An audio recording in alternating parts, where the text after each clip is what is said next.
News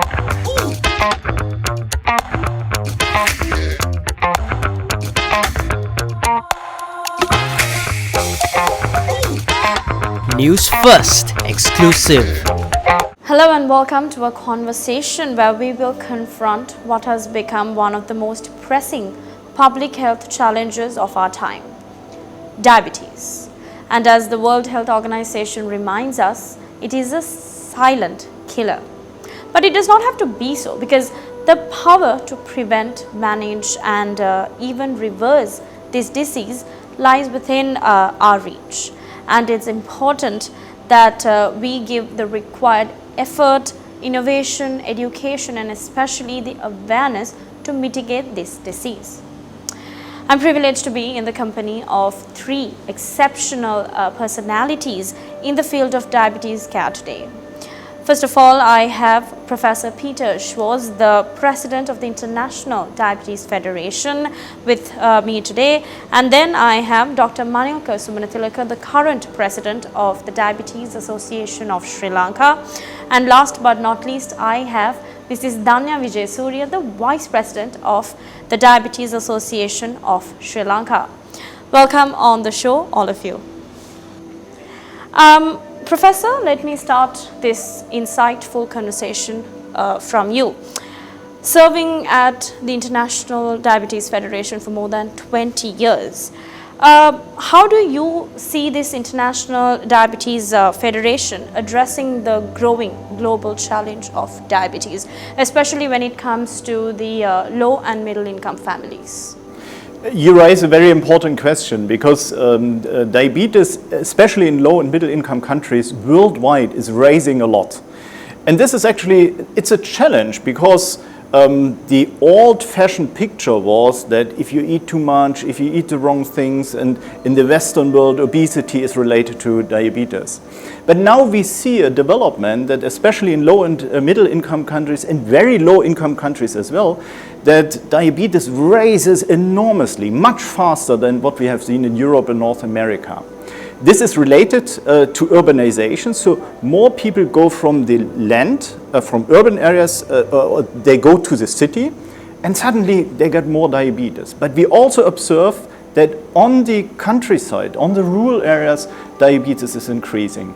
And this actually is interesting why it happens. And to make a very long story short, we see that the consumption of fried carbs, so that if you eat carbs, it's not so bad. If you eat other stuff, it's also fine. But if you fry carbs, so put carbs in high temperature fat, that this has an enormous impact on raising the prevalence of diabetes. And especially if we are here in the region, especially, for example, in India, we see that diabetes starts in much younger age, that the period of pre-diabetes is much shorter.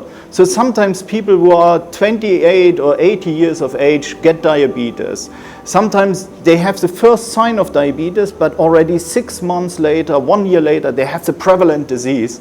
And this is more aggressive than what we have seen 20, 30, 40 years ago in Europe and North America.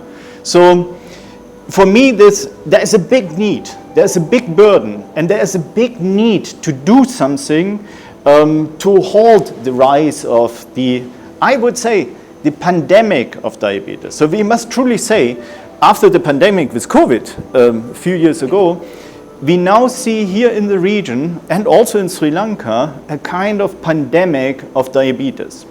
And now we could say, it's only diabetes. But this is not true. It's not only diabetes. It's related to many comorbidities, to many associated diseases. And that's why, take it as a chance. If you have a sign of hyperglycemia, if you have a sign of diabetes risk, this is a chance to do something against it. And this is also the reason why I'm here. I'm actually very proud of being the first time in Sri Lanka and discussing with our colleagues from the Diabetes Association to think about what is the need here, what we can do to halt the rise of diabetes here in Sri Lanka. Professor, you mentioned a point about the consumption of carbs, especially fried carbs. Now, in this context, We consume carbs, we consume sweets, we consume proteins. Does the type of diabetes that a patient could get depend on the consumption of these different food varieties? Honestly spoken, if you eat carbs alone, this is not so harmful. Of course, if you eat too much carbs, it's also becoming harmful. If you eat other stuff, more fish and so on, it's much more healthy. But now we are thinking about what is the combination of fried carbs in high temperature containing fat, and the fat binds to the carb. And this combination, what it does, and this is curious, this is very new information, is it destroys the liver. So it makes that the liver is accumulating fat. And for you to imagine, if you have 100 grams of fat in your liver, 100 grams, it's like a handful of fat. It makes you becoming a non-responder for physical activity. Non-response means you do physical activity, you go to a gym or you walk 10,000 steps a day, but it only works as 2,000 steps. So the fat in the liver coming from the fried carbs makes you that you cannot be efficient in physical activity. And this is we call it a devil's cycle, where you can basically not go out and finally you get diabetes. And of course, there are many researchers. I'm a researcher, I'm a physician, I'm a professor in medicine from Germany. So we are thinking a lot about how can we break this devil's circle. And there are approaches. Until now, there's no medication yet what you can do, especially to tackle the liver fat. But there are very hopeful information which may even lead to a remission of diabetes. You mentioned this in the introduction, that what we can do to lead to a remission of diabetes. And one of the examples is, of course, changing your diet, a more healthy diet, no fried products, but a very effective and maybe very aggressive way of changing diet is fasting. There are very good scientific information. If you fast for a day or more, this is very good for your blood sugar. If you extend the fasting and up to 2 weeks without eating anything, so no kilocalorie, and I understand that everyone may say, no, this is impossible. I need my bowl of rice in the evening before I go to sleep or so on. But if you think about 2 weeks water diet, then the fat in the liver is totally gone. And from the scientific information, this is the fastest gain of health you can generate for yourself within the family, and also as diabetes patient. And for many of our diabetes patients, this style of fasting has led to a remission of diabetes. So the International Diabetes Federation, where I am the president of, is working intensively to develop a guideline. So this is a booklet for the physicians, how to act and how to treat. We develop a guideline on fasting and diabetes, and this will include all different styles of religious fasting, of irreligious fasting, and also the water diet, and how you can use this to cope with your diabetes. Thank you, Professor. Mrs. Danya, tell us now, the Diabetes Association of Sri Lanka was founded and established in 1984. Let's talk a bit about the history of DASL and what motivated this establishment, the initial challenges that the founder faced when establishing the organization, and let's talk a bit about the history. Maybe the history is Dr. Mahin Vijayasuriya and Professor U.S. Vikramas are the founders, and Dr. Mahin Vijayasuriya was a doctor who was a diabetologist at that time. The endocrinology wasn't very effective at that time, and then we started this organization from our home, and we kept it going. We did education and awareness, and we were able to register it in Parliament in 1992 by Act 1 of 1992, and we opened the National Diabetes Center, where the headquarters of Diabetes Association is at the moment, in 1995. And we we do all the activities, that is, we do complication assessment, we do education and awareness, research as well as advocacy, and we promote policy planning and whatever, and liaise with the government. I would like to make a very clear statement. As president of the International Diabetes Federation, I'm extremely, extremely thankful for what Dr. Mann, what Dr. Danya Visenuria, I hope I pronounce this correctly, what they have done. Because you see with the Diabetes Association from Sri Lanka, you see a kind of role model for many other diabetes organizations worldwide. Yeah? In a few seconds, you have heard about 40 years of activities what the diabetes organization has done here in Sri Lanka. And this is excellent, because what they do is raising awareness that people think about diabetes, that people try to get diagnosed, that there are blood sugar tests available. Thank you, Professor, and thank you, Mrs. Danya Vijayasuriya. Now, 40 years of DASL and so many awareness programs, just like Mrs. Danya mentioned, but she still said that to be a Sri Lankan is also to have a sweet tooth, right? The numbers keep increasing though. Amidst all these awareness programs, activities, the numbers of diabetic patients keep increasing every day, every minute, every second. I'm coming to Dr. Manilka Sumanathilaka, the current president of the Diabetes Association of Sri Lanka. Doctor, there are so many types of diabetes, so many patients of diabetes out there.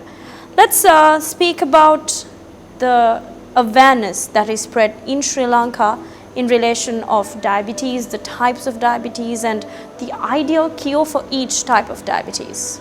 Okay. When it comes to types of diabetes, there will be three main types, I would say, in a very simple manner. There is type 1 diabetes. That is when from day one your body is not producing enough insulin from your beta cells in the pancreas, where the insulin is coming from, and it's mainly in the young children, maybe 7 to 8 or up to 15 years. That's a severe form of diabetes, but it's a very small percentage. It may be an autoimmune process where that the body may be a viral infection that triggers the destruction of the beta cells, and they need insulin from day one. That's roughly about 5% or even less. But the vast majority of the population, what we call as diabetes, is what we call as type 2 diabetes.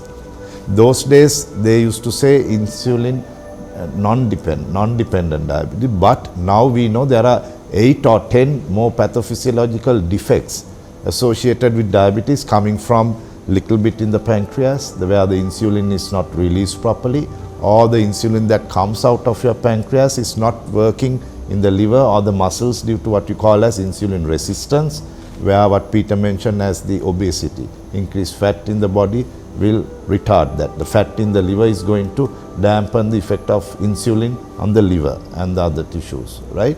So that's a major source. But we have identified even in the kidneys there are defects. The kidneys are reabsorbing more glucose than usual. Then the fatty tissue. Earlier we thought fat was just another layer under your skin or in your tummy, but it's becoming one of the major or a very active endocrine organ. We have discovered so many hormones coming from the fat, leptin, few things, but there are many others. And even from the intestine, we have discovered that there are hormones called incretins, which GLP-1, GIP-1. There are drugs now developed for those things. So those defects in the gut also contribute to this whole thing about type 2, the pathophysiology of type 2 diabetes. So that's the vast majority, I would say 90 to 95%. Then gestational diabetes. About 10% of the pregnant mothers in Sri Lanka get diabetes for the first time during their pregnancy. Could be their initial weight was higher and the wrong dietary habits, sedentary lifestyle, all contributing to the gestational diabetes, and many other factors, including some genetic factors as well. In Southeast Asia, we believe, Peter, that we have a thrifty gene, the elusive thrifty gene, where at a lower BMI, the Asians are getting diabetes. So even if you have little bit of fat compared to the Caucasians or the Europeans, the Asian seems to be affected more, whatever the reason, which we haven't discovered fully at the moment.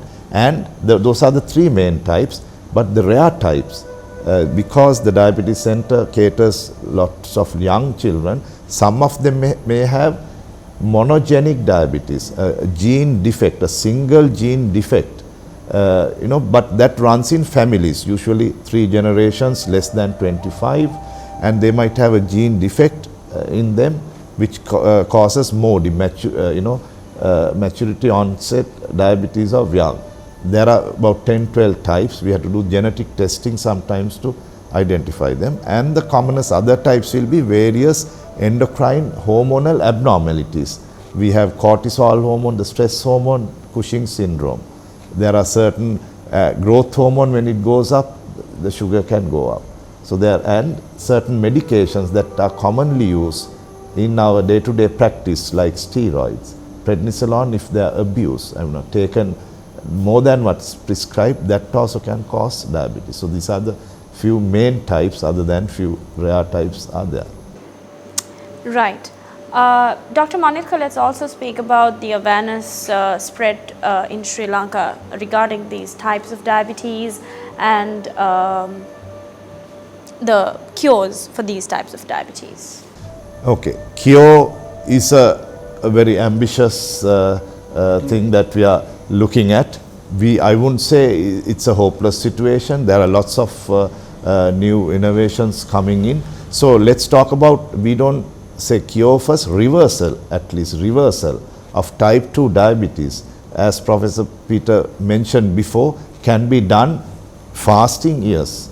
But even with a very low calorie diet, 835 kilocalories, Roy Taylor in the direct study showed that for about 24 weeks, if you can go on a very low calorie diet, a liquid diet, supplements, there are about 50% of the newly diagnosed or within 5 years of diabetes, you get rid of the fat in the liver and the pancreas, what he was explaining beautifully, and have a healthy diet after that. You could reverse diabetes at least for a good number of years. But if your lifestyle changes, there is no guarantee that you could get it back. That's why I don't want to put this word cure. But type 1, it's an immune disorder, and they have developed medications now to detect the high risk people and give immunotherapy, teplosumab. There are new drugs developed to reverse type 1 or at least delay the onset of type 1, but they are very expensive. For our part of the world, not a viable option at the moment. And there are stem cell transplants, people being tried, all these technologies, they are very expensive at the moment. It's not a viable option. But as he said, by simple things like avoiding the carbs, the fat, and fasting, very low calorie diets, being more active, physical activity, and getting your energy balance correct, what you take in and what you burn. If you can have a negative energy balance, ultimately, end of the day, you could prevent or reverse diabetes. Professor, your forte, if I am correct, is technology and innovation regarding diabetes. Am I right? Yes. Right. So let's speak about how you see the role of technology and innovation in improving diabetes care and management worldwide, and also let's talk about how this impacts the Southeast Asia region as well. Thank you very much for this question, because I think the technology in the diabetes sector, this is actually a revolution in diabetes care, what we are currently experiencing. But there is already a kind of old-fashioned technology in diabetes, and this is affecting low and very low-income country, because this is technology which is available since, let's say, 20 years in Western countries, and now is also available in the countries here, like insulin pumps who work with a glucose sensor and with automated delivery of insulin, and a lot of technology to continuously measure glucose. So I say it's old-fashioned because it's available a long time, but One of the challenges is this technology in the Western world is very expensive because, I apologize for saying this, the companies also keep the hands on the price. So it is needed to take the enthusiasm here in the region. Yeah, I'm thinking about Sri Lanka, India, other countries in the region. There's a lot of innovative potential to develop insulin pumps, glucose sensors for a low price. I'm very optimistic that in the next 5 years we have glucose sensors which become very cheap. And then it's fascinating because you can measure your glucose 1,440 times a day. So that means if you drink an orange juice or if you eat your bowl of rice, what we have discussed, you immediately see what it does with your glucose and you can change your habit. So one of the challenges is to enable accessibility, let me call it like this, of this technology here in Sri Lanka. But there's also a second thing. If you think, I don't have my mobile phone here in the pocket because we are sitting here in front of the camera, but the mobile phone is a kind of technology who is in the pocket of every patient. So thinking about how we can use this technology to help to improve the diabetes situation is actually brilliant. Yeah? Then there are researchers saying, okay, using the mobile phone so much is also part of the diabetes problem. And they are actually right. As long as you use your mobile phone, you don't have the time for being physically active or don't have the time to cook. So it's part of the problem, but I think, strongly believe, it can also be part of the solution. Every one of us is taking 1,800 decisions a day. It may sound curious, but this is our lifestyle. 450 of these decisions a day are related to our lifestyle. Now imagine, out of the pocket, from a smartphone-based app, is giving impulses in the right moment, with the right information, with the right motivational strategy to influence some of this decision. Yeah, you may even not recognize it, but it does. And this done continuously over the period of 1 year, it can be related to 10 kilogram of weight reduction. Remember the discussion we had, if you reduce weight, there are less of these hormones making you sick. So smartphones and mobile technology can help to influence behavior in a good way to reduce the prevalence of diabetes. But now we can even go ahead, and everyone has heard about the development of artificial intelligence. Now think about this mobile technology together with artificial intelligence can become autark in helping you not only preventing diabetes, also treating diabetes. So telling the patient exactly when to take the pill, how much insulin to inject, what to do with the glucose, how to change the behavior. And maybe the patient will ignore it, but maybe not always. And step by step, adhere more to a diabetes adaptive lifestyle. So I think this is a development which can be very beneficial. And I think, you may laugh about me, but I think this is a development which will come from here, from Sri Lanka, from India, from the countries here in the regions, because the innovation in digital technology, the innovation in artificial intelligence, it's not in Europe, it's not in North America, it's here. So maybe this is something where we can learn from the region here. And I know that Diabetes Association in Sri Lanka is very keen also on this developments. So I'm very, very hopeful that this technology will help us in the future. And allow me one more sentence. Now you may say, I'm crazy. If we think about diagnosing diabetes, yeah, we as physicians always would say diagnosing diabetes has to be done in a lab. It is glucose or it's HbA1c. There are studies showing if the shopping behavior, the online shopping behavior is analyzed, you can identify risk of getting diabetes or risk of getting depression much, much earlier. So now we could say, we as physicians, we actually don't like it because it's not glucose. But I think from the healthcare perspective, we should think about this kind of digital biomarker. So there will be using new technology in the future, ways to identify people who have prediabetes or people who have diabetes much earlier than we do it today, and then even using digital technology to help them to a more healthy lifestyle. And the International Diabetes Federation will clearly focus on this to develop strategies together with Diabetes Association in Sri Lanka, together with many organizations worldwide, to develop strategies to use this new technology to reach people with diabetes all over the world and to help them to better treat and prevent this disease.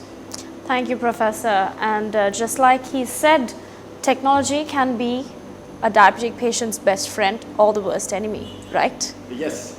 My next question is to Dr. Manilkar. Now, Dr. Manilkar, we spoke about the cures for diabetes, but for someone who's diagnosed with diabetes, she or he has to live with it, right? And when you're living with diabetes, that is going to impact so many people around you. If you're a family person, it's going to impact your children, it's going to impact your spouse, it's going to impact your parents, friends, colleagues, workplace, everywhere. This impact is also going to cause a big effect on mental health, if I'm to say. Let's speak about mental health awareness in relation to diabetes as well. Okay, so I think what we are trying to say is the diabetes distress, that when especially that's a huge problem in type 1 diabetes. We see that when your young child gets a disease like this and needs 3-4 injections a day and needs pricking your fingers to check the sugars, and their lifestyle is affected, they go to school and they might, if their meal is delayed, they get a low sugar. It's a big impact on the parents. I see that the type 1 children, more than the children, there is mental health issues with the parents when they are diagnosed, and eventually the children also gets affected because they are told you can't have this, that and the other, the things that they like to have, and some are in denial. They say like they just refuse to accept that they have a problem and act, because suddenly their lifestyle has changed, gone upside down. So there is a huge effect, and of course sometimes stigma and discrimination. Discrimination and stigma in schools. Communal as well, community as well as in the schools. Because of lack of education. And awareness. Yeah, so that's the main thing. Can we also call it that some of like the children, it has become a taboo topic among children to like tell your friends, oh, I have diabetes. Nobody's going to be open about it and tell the world that I have diabetes. Because they are discriminated. Certain things they are not taken into sports. Even if they have to go on a trip, sometimes the teachers may discourage them because of hypoglycemia, low sugar problems, and the meals cannot be given at the correct time. So people don't take that extra bit of effort to accommodate the diabetics. But things are changing, I think, with education, and people are more aware, and that can be managed effectively. It's changing. Even for a type 2 diabetic, the whole lifestyle changes, but what I would say is the positive side. Living well with diabetes, even the diabetic diet in Sri Lanka, what we have, the whole family can have that diet. You don't have to prepare. There are certain families, they come and say, it's difficult, doctor, I can to do my diabetic diet and then the rest for the children. I said, it's a healthy, balanced diet that we are asking you to do. No rocket science or a special diabetic diet. So it's all good for the family. Now the increasing trend, increasing diabetes in the family, in Sri Lanka, it's purely a lifestyle issue. It's not a genetic disease.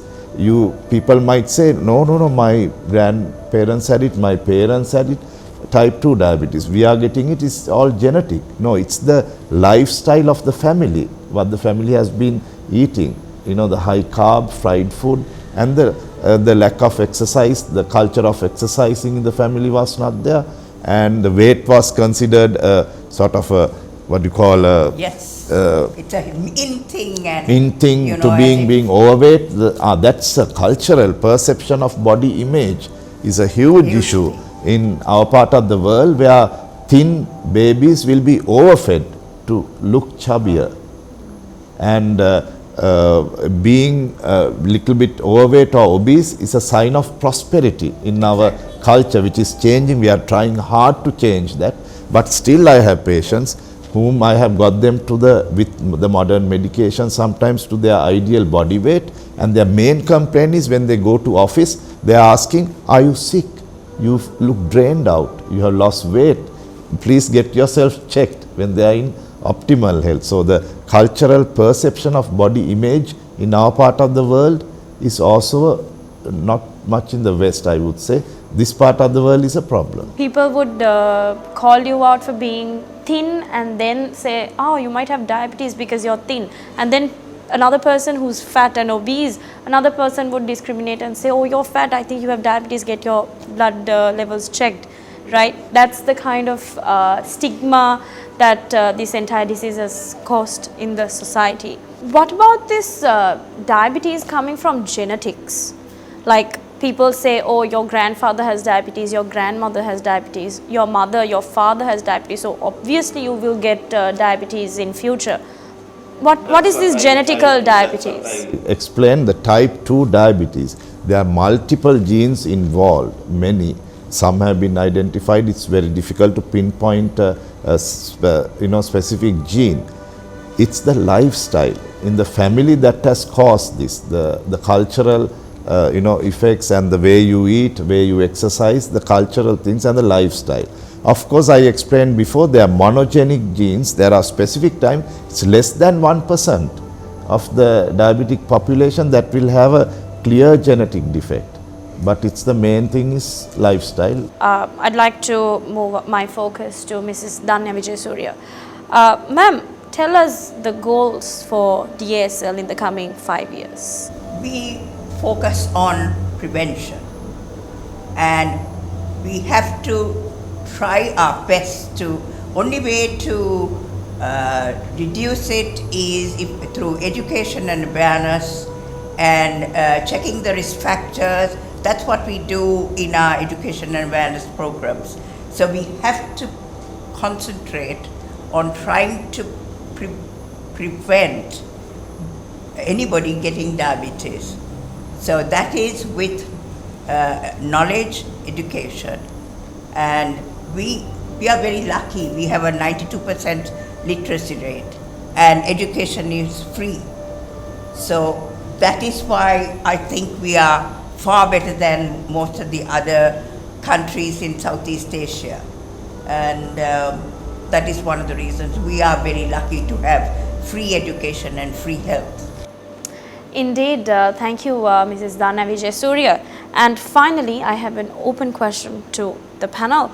Now, COVID-19. What was the impact of COVID-19 on diabetes, both globally and in Sri Lanka?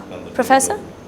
If I'm commenting on the global, it's driven a little bit by our European experiences, and having diabetes was a big disadvantage in this COVID pandemic. The data in Germany show that 80% of the people who died because of COVID had diabetes. And we were totally surprised by this, because it meant that having diabetes was not only having diabetes, but it increased the risk of dying because of COVID. And this was a disaster. And now we can say it was only COVID. No, this is not true. We learn that having diabetes, especially type 2 diabetes, means you have a susceptibility. So it means a higher risk of getting a lot of different diseases. So again, taking the responsibility for a good treatment, for a good awareness, for a good early detection is the best way to prevent diabetes and also to prevent all these associated diseases.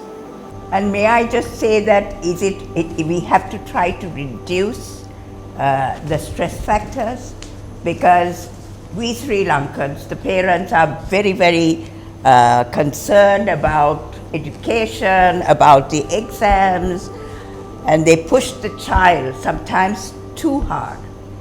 And you'll see the stress is what that pushes half these problems forward, these illnesses like the diabetes. So we can't forget the stress that causes most of these things. And maybe the next pandemic is going to be mental health. Thank you, Professor Peter. And here are all the reasons why we call diabetes a silent killer. But just like I mentioned at the beginning of this conversation, it does not have to be so. Joined with me were Professor Peter Schwarz, the President of the International Diabetes Federation, along with Dr. Manulka Sumanathilakan, the current President of the Diabetes Association of Sri Lanka, and last but not least, Mrs. Danya Vijay Surya, the Vice President of the Diabetes Association of Sri Lanka. Thank you so much for this insightful intellectual conversation about spreading awareness on diabetes to the general public and our audience. And as we conclude, let's remember that diabetes is not just a medical condition. It's a public health challenge that requires collective action, whether through policy or education, innovation, technology, or community engagement. Each of us has a role to play in combating this silent killer.